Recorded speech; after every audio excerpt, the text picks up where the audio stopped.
અમારા ગામમાં પણ મેં 3 વર્ષથી આવી બરાબર, તો એમાં તમને કેવું લાગે છે, કેટલો કામ તમને ફાયદો થાય તમારા બાળકોને કે તમને? ફાયદો તો સારો છે. આ 3 છોકરા અમારા અહીંયા જ ભણે છે. આ 3ને ચેકઅપ કરાવેલા છે, ચેક જોયું ને બધું બરાબર છે. 3 વર્ષથી તમે આવો છો, રેગ્યુલર જ્યારે થોડું ઘણું જે કંઈ કરવાનું હોય તમે તમારી રીતે કરો છો. બધી સારવાર ને એ બધું તમને કેવું લાગે એનું બધું ડૉક્ટરનું બધી? નહીં, સારવાર સારી છે. સારવાર સારી લાગે. કેટલા ક્લાસમાં ભણે? તને કેવું લાગે અહીંયા આવે તે ચેકઅપ કરાવી તો તમને તને એનો અનુભવ શું છે?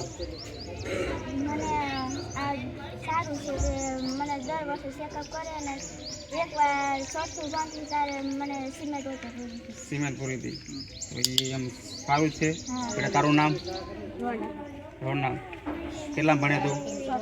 ચોથું ભણે. શું કાંઈ આવી જાય તને કેવું લાગે અહીંયા તારું ચેકઅપ કર્યું તો મેડમે? મને બસ સારું લાગ્યું. તને શું કીધું?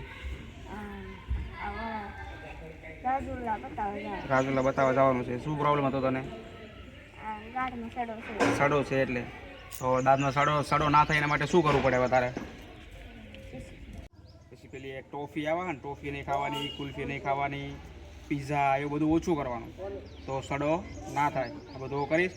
ઘરના શાકભાજી હોય, જો નાસ્તો કરો તને થાય તો પેલા બબલા આવે ને એ નહીં ખાવાના. ઘરે મમ્મીને કહેવાનું કે મને નાસ્તો ખાવો છે તો ઘરે બનાવ્યા કરે. પેલું સેવ મમરા ને બધું ઘરે બને ને, આપણે ઘરે બનાવેલું અહીં લાવવાનું. બાકી નિશાળમાં તમને મિડ ડે મીટનું બધું મળતું હોય છે તો એનું ખાવાનું બરાબર. ચોકલેટ નહીં ખાવાની, એ બધું બહારનું વસ્તુ બંધ કરી દેવાનું તો દાંત કોઈ દી સડશે નહીં. હો.